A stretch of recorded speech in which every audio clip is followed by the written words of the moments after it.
right, and welcome to the Not Your Normal Life show. I'm Naomi. And I'm Aaron. And this is where we talk about the not so normal lives that we all live. Let's go.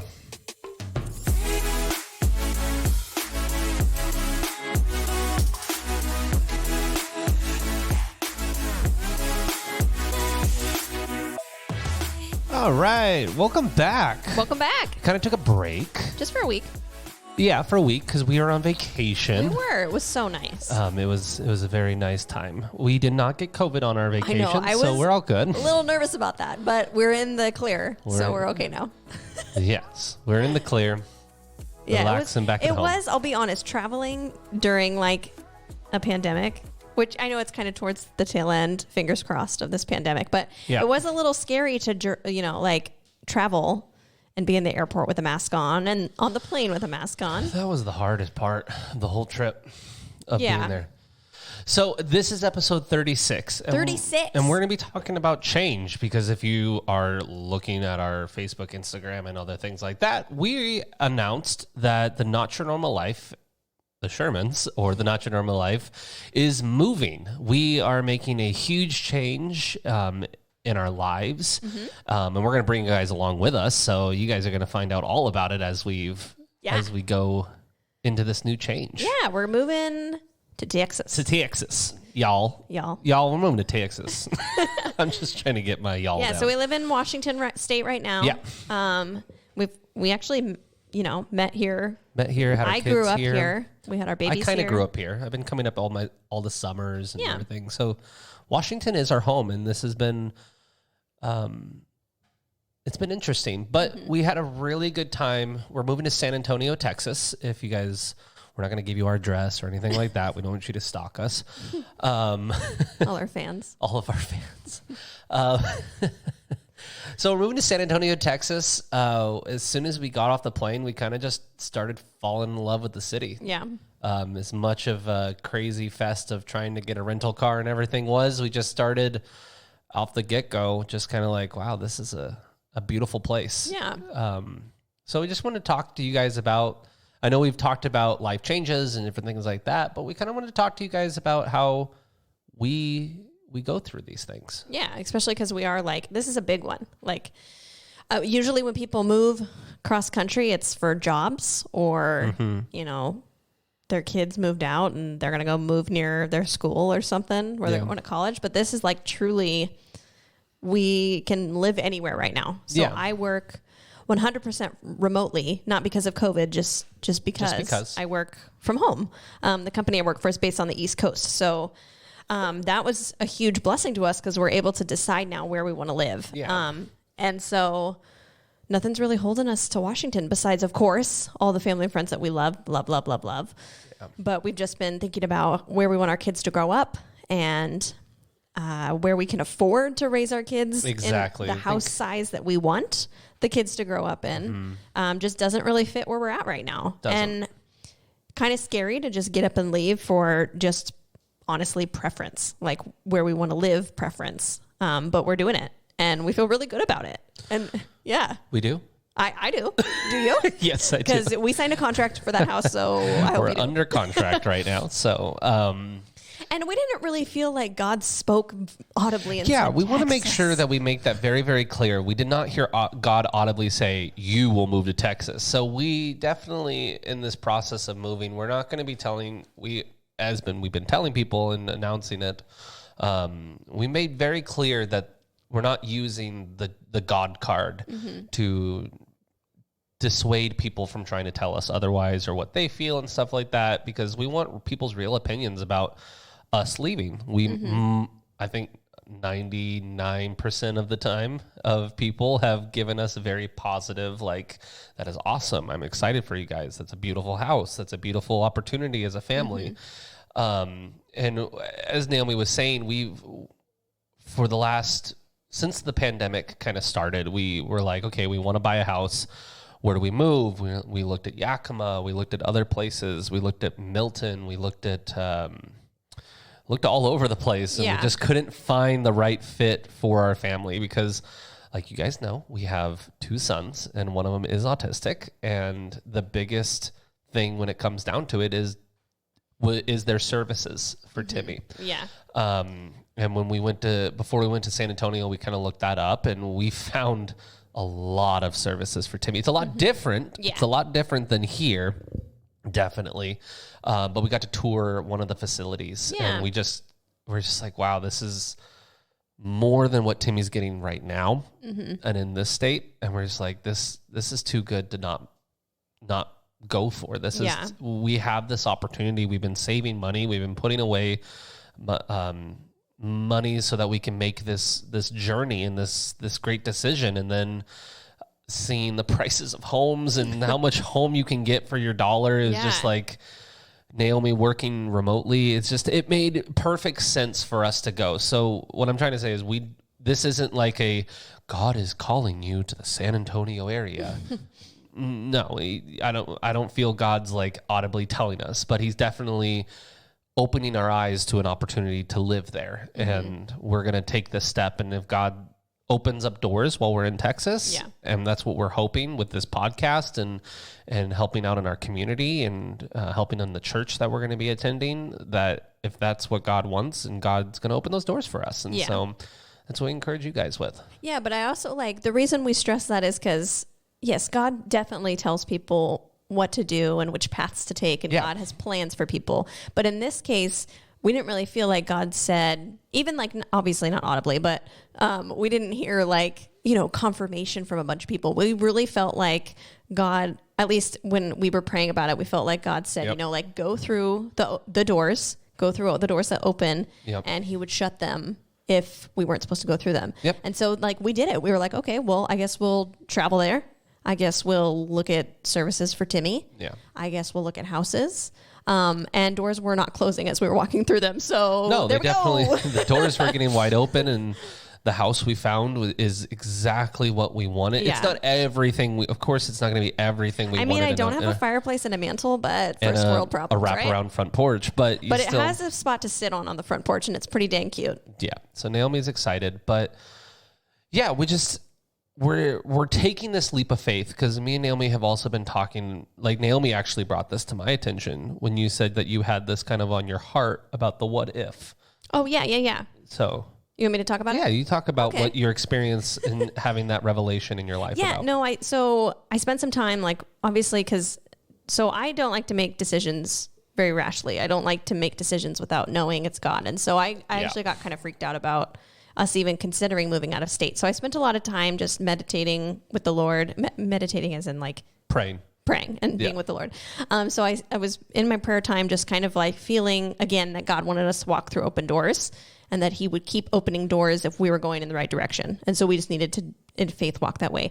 But then I also, I don't know if this was God, it could just be me personally, but I felt like when I get to the end of my days, I want to know that I took all the risks. I don't want to linger in the fact that I could have done stuff. Exactly. And I'd rather regret things that I did stupidly, like, oh, dang it, we shouldn't have moved to Texas. I really regret that decision. I would rather feel that than sit here in Washington and think, man, what would have happened if we did that and pulled the trigger?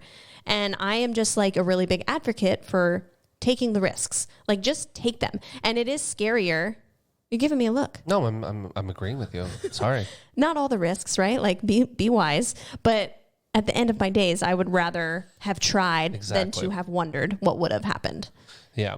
And it is harder. Sorry. No, it is harder with kids, right? Like it's definitely harder. There's more decisions you have to make. Yeah. If it was just me and Aaron, sure, we would have moved probably like 5 years ago. But it's that component of having children that you're raising, and you're not only moving yourself, you're moving little people who also, depend on us and have a routine, and they have schools they go to and friends that they like. And thankfully our kids are pretty flexible with stuff. So far they're kind of excited, and Marcus is excited because he gets to go to school. He gets to go to in-person school. He also doesn't think coronavirus exists in Texas because we were there. There's no coronavirus. I'm like, well, it's still there. It's still there. We got to be careful. When you came to me and you said this what if feeling, and as we were driving around San Antonio and seeing the different areas, and again, we were there as tourists, basically experiencing the tourist experience of going to the Riverwalk and the Alamo and looking at all enjoying like being on vacation and eating all of the Tex-Mex you can possibly imagine. So good. But even in that, being in the area and then like finding the house that we put the offer on and getting it accepted and just standing outside the house, I just I felt like a sense of, you are taking that risk. You are taking that big step and you're not going to regret this. I kind of felt like this. You're not going to regret this, because at the end of the day, I don't know if it was Elon Musk or another rich person once said, and I'm just quoting someone who I forgot who it was. It said, money will always come and go, but experiences will disappear if you don't take, like, I think I'm butchering what he said, but it's basically like you'll always have, money will always come and go, but life experiences only come once in a lifetime. Yeah. And if you don't take those life experiences, you're going to regret it, because you can always get the money back.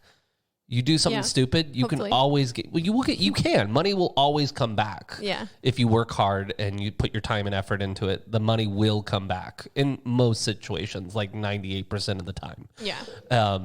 But taking that risk and taking an adventure in life will go away if you don't take it. Yeah. And just settling into a life, just to settle into a life, I don't want that for us. And we're not saying like Washington is settling at all. Like, No. but for us, we love this place, right? Like I literally have lived in Washington since I was 6. Yeah. Like I love it. We loved Seattle. Like we used to love it. And that's slowly fading, but we took our first dates to Seattle. I kissed Naomi for the first time in Seattle. We used to swing dance in Seattle. We used to go all the time. And Yeah. we love this city. We love this state and its beauty. Like there's not many places that are more beautiful than Washington State. I'll say that. But we don't want to live in this climate anymore. Yeah. And just thinking about like our dreams for our family and where we do feel like God has called us in certain things, it just doesn't seem to fit here. And it's kind of interesting because like I'm kind of sad, right? Like I'm obviously sad to leave family and friends, but I'm like so excited just for like a new adventure.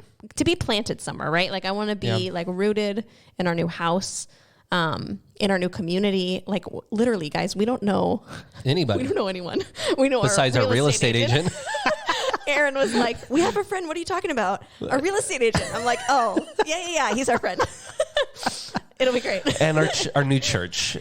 We found a great community. We went to church while we were there, that we really seeked out finding a home in a church. And that was Lifehouse, Foursquare Church in San Antonio. And we got to meet the senior pastor, Ryan Coffey, and met the missionary pastors, Jay and Heather Bean. And we got to meet some really great people that really showed us that this is a good community to be a part of. And we fell in love with the church too. Yeah. The service was amazing. The worship was amazing. The children's ministry looks great. We didn't have kids, so we'll figure that out as we get there. But it felt right. It didn't feel like we're trying to fit in, that we would fit in and that we would be in a community. And I will say I'm really proud of us, because me and Aaron, like probably like at the beginning of our marriage, would have like gone on a trip to San Antonio, like aimlessly blind, and been like, oh, this place is great, let's move, and like not figure out any logistical stuff. But this trip, it was funny because we're on vacation, right? For like 6 days there. We were there for a while. We were there for too long. Probably too long. We really didn't need that last day. We were kind of like, we thought it would take longer to find a house. Yeah, we thought it'd take a lot longer. But just like we before we went, we researched facilities for Timmy. We looked at schools for Marcus, which districts were good. Yeah, what areas. We looked at the churches. We looked at the communities in each part, because San Antonio is huge. So we were looking at each like suburb outside of the city. And what are the areas we want to maybe live in? Yeah. And we're not living in the area we thought we were going to live in. No, which is fine. We like the spot we found. And that's that's why we went to go like put our feet on the ground and see how we felt about it. But, we're like definitely in this like risk-taking adventure season, and it's kind of fun. Yeah, I'm excited to be doing it with you, Naomi. I'm excited to go on this adventure. But coming back to like telling you guys about change and taking risk and living in the what if lifestyle, like it's okay. And if you're in your life and you're content in it, do what you're doing. And if you're feeling like you need to make a step in another direction, make that step in the next direction, whether it's a job, whether it's moving, whether it's whatever you're thinking, take it. Because at the end of the day, if you don't take it, are you going to live like what you Naomi said, are you going to live the rest of your life saying, what if I would have moved to Idaho? Or what if I would have moved to another state or found a new area to be a part of? And it's important to just go for it. And I'm saying this as someone who is doing it right now. It feels good to make this. And if we fall on our face while we're there and we come back to Washington, groveling like back to my mom's house, and the prodigal son kind of return back to Washington State, then it happens. That's fine. And we tried. Fine. And we tried. And but we're going to make this opportunity to go there. Yeah. And it's hard and it's exciting at the same time. It's really sad to leave friends and family, but again, we're doing what we feel is right for our family. Yeah. And we definitely, I don't want to get political or anything, but it's just, I'm done with the climate of Washington State. Politically, I'm done with it. I'm done with the way things are going on here. And I want to raise my kids in an area where I feel comfortable of sending them to school. Yeah. Where I feel the education is going to be superb and teach good ethics and quality schooling, which we feel that Texas offers that in the San Antonio area. And we just want that for our sons. Yeah. And so. For sure. Thanks for coming to our TED Talk. Just kidding. Take risks. Go. No, but actually, like, going back to that, like, not even just, like, with moving, like, with jobs. Like, I can think of, I've taken a lot of risks, like, with my career the past, like, few years. Obviously, pray about things before you just do them. Yeah, and make sure it's, like, in line with what God's calling you to do. But, like, don't settle for stuff. Like, I worked at a job that I'm not full of myself, but I was really good at that job. And I petitioned a case for why I deserved a raise, for why I deserved a better job title. And I felt like I had really good points. I wrote this whole letter out to my manager about why I deserve these things. I met with him, stated my case, and I kept getting turned down for really ridiculous reasons. Like I was working probably like 60-hour weeks, but he didn't think I was working enough to earn that title. Yeah. Anyways, so all this stuff, I was trying to prove my worth. I was done. I decided, you know what? I know the value of my worth and I'm not going to stay here. And so I think about situations like that with work where it's like, I took a risk. I decided to totally change jobs. Yep. Change jobs wasn't really the right field for me, but that's okay because it steered me back to the job I have now, which is kind of the industry I want to be in. But take risks, and if God is with you in those things, he'll re-guide you where you're supposed to go. But also know like your worth, like especially like in a job. Like I can't tell you how many times I've just like felt like I deserved something. Not that I deserve something, but like you deserve everything. Oh, thanks, honey. But yeah, just like realizing that I wasn't ever going to get what I felt like I was giving, back from my job. So I changed. Yeah. There's awesome opportunities elsewhere, and you don't have to settle for what you're living in right now. And again, we're feeling God's blessing on this move every step of the way. Like when the house that we found, so coming back to it, it was the first house we looked at. It's a brand new home being built. It's almost finished. In the dark. After we got off the plane. Right after we got off the plane, our real estate agent's like, hey, I have a house. I want to show it to you. Can you be here? And he's like, you need to be here in 30 minutes. We're like 28 minutes away, and we're getting the car. So we make it there like 10 minutes late, but we still make it there. We go to the house. We're like, wow, this is really pretty. The lady's like, hey, the price is really low. We've dropped the price on this house. And I have like 6 showings tomorrow for people that are interested in this house. Do you want it? And we're like, well, we can't make a decision on the spot. Yeah, especially like being in the Texas dark for like an hour. Yeah, in Texas for an hour in the dark. So we're just like, okay, we'll come back tomorrow morning. Let's look at like in the light. So we went back the next morning. looked at it. We're like, wow, this is a beautiful home. This is a great opportunity. It has everything that I want in a home with all the different amenities and the location and everything. Great. It's great. So, but we're like, well, we want to see what else is out there. So she's like, well, this is your golden ticket. She kept reading the golden ticket. And we're like, okay, well, we still want to go look. We'll let you know. We'll give you a call while we're out if we want it. So as we left, me and Naomi both looked at each other. We said, hey, we really like this house. I'd love to put an offer on it, but let's go see what's out there. And at the end of the day, if the house is still open, let's put an offer on it. Yeah. We went. We started at 9 a.m. We looked at that house at 9 a.m. It was like 3:30 in the afternoon, like almost 4. And we looked through all these homes and we're like, yeah, we want that other home. Well, I liked another one, but it wasn't going to work out. It's crazy. So the housing market down there is just as crazy as here. But we didn't put the offer on it because it would have been way more than what we could afford. Exactly. And so we called her up and we said, is the house still available? Is the golden ticket still on the table? She says, yes, the golden ticket's on the table. We said, we want it. We'll be there in just a little bit to start the paperwork. She says, awesome. Within like 2 minutes of us calling her and saying we want it, someone walked into their office and said, I want to buy that house. She goes, I'm sorry, I've already just sold it. Yeah. And it was like, oh my gosh, that is, okay, that's God, because God wanted us to have this home. And then we're like, okay, there's the door. God's opened the door. We took a walk through because we wanted to wait the whole day. And then it opened, we got it. And then some people started wanting it. Then as we've been going through this process of like getting the loan approved and the underwriting and everything, every door keeps opening and staying open. So we're walking through each door and saying, okay, God, if you want it done, if you don't want us to move there, shut the door. And every door keeps staying open. Yeah. And so coming back to it to you guys is we do recommend every step that you take coming back to the Lord and saying, God, if this is an open door and you want me to go into that, let me walk through the door. If I'm starting to walk through it and you say, no, I don't want it, shut the door and let me step away. And that's what we're feeling from the Lord, because we definitely... Yeah, and one of our pastors not that long ago, it was actually a couple of years ago at the church we were going to, he said, sometimes God speaks in different ways, right? Like we actually have a couple that's moving out of state that has like the most beautiful, like God spoken calling on their lives to go to that area. And that is amazing.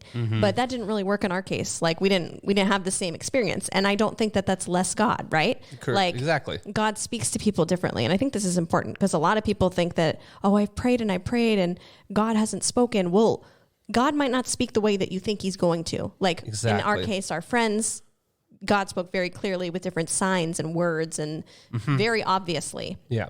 For us, we did feel like God was leading us in a way of faith, of stepping of faith, like just try, and I'll close the doors if it's not me. I want to see you try. Yeah, and we actually had a pastor a few years ago, going back to that, who said that God sometimes speaks that way. Like instead of just sitting and waiting and asking and waiting for an answer, just take a step and God will quickly redirect you if it's the wrong way. If you're walking in his favor and walking in what you've asked him to, call you to. Yeah. And I think that's also the beauty of how God has different relationships with his people, right? Like if he spoke the same way to everyone, if he spoke audibly to every single Christian, that'd be great. But God wants us to have that faith to trust him in the way that he speaks to us. And it's kind of like also with Mike Todd, he talks about crazy faith of taking risks and putting yourself out there. And he talks all these different faiths, like hasty faith, and crazy faith, and then I think there's like 20 other ones that he talks about. But those are the two that kind of stick to me. And I feel like we are doing this in a crazy faith situation. We are moving our family across the country, basically leaving everything that we have here, our friends and our family, and we're taking a step of crazy faith. And we believe that God will open doors when we get there. And we made it really clear, and we've been praying about this as we were going down. We said, God, if you don't want us to be in Texas, tell us and shut the door. Make it very evident while we're there that you don't want us there. Yeah. And the entire time we were there, that did not happen to either one of us. Yeah. Neither of us had a moment where like, I can't do this. I can't move. I don't want to leave my family. I don't leave my friends. We're not doing it. No, none of that came over our hearts and it came over our minds. We didn't have panic attacks while we were out there. We didn't have anxiety attacks. You're looking at me because it's me that does that. I've had panic attacks Aaron, too. Yeah. I have them too. But yeah, we like with our friends, they literally, God is moving them in that direction and they really felt hearing God, listening to God, and they're making that move. With us, it's more we're making that step, and we're stepping off of the ledge and saying, God, we believe that you'll catch us as we make this step. And we feel God like Indiana Jones and and the Holy Grail when he has to take that step off in the abyss, and he has to make that faith step. He did make it, and luckily it was a cliff. It was like a bridge, but it was disguised. That's us. That's how we're feeling right now. We're making that step and believing Christ is going to be walking down with that. Yeah. So, and go ahead. No, go ahead. I was just going to say, it's funny because people are like, why San Antonio? And we just kind of look at them. We're like, I don't know. We're going to go. We're going though. In all seriousness, though, like we were researching places we want to live, and then we scheduled so actually we had scheduled a trip to San Antonio in July, way back when COVID was like starting to revamp. Yeah. Texas was like overcome with COVID during our trip, and we're like, let's not go there. So we canceled couldn't our go. trip. They shut everything down. Oh, we couldn't? No. Oh, well, that's good. So we canceled our trip, and then we weren't going to go. We were like, I guess, whatever. Like, it's just a weird year. And then we just were like, no, let's do that. Let's go. We wanted to go there originally to scope it out and see if we potentially wanted to live there. So we rescheduled. So it's been, like a good year plus in the process of just kind of asking God where our family should be and just, going for it. And going for it. And we just encourage you to go for it too. As you walk each and every day, ask God, what do you want me to do? What is the crazy faith that you want me to take? Is it a change in job? Is it a change in scenery? Is it moving to a different location or a different state or a different country at that? Like asking God, what is it? What is the craziest faith that you want me to follow? And if you take that leap of faith, and if God is leading you and you let him lead you, it'll take you to a great place. And so I think that's where we're going to end tonight. I think that's good. But we're so excited, y'all. We're going to Texas. It doesn't sound natural. Our house will always be open to our friends and family if you guys want to come and visit us. And we'll take you to the Alamo. And so I'm Aaron. I'm Naomi. And this has been Not Your Normal Life. We'll see you guys next week.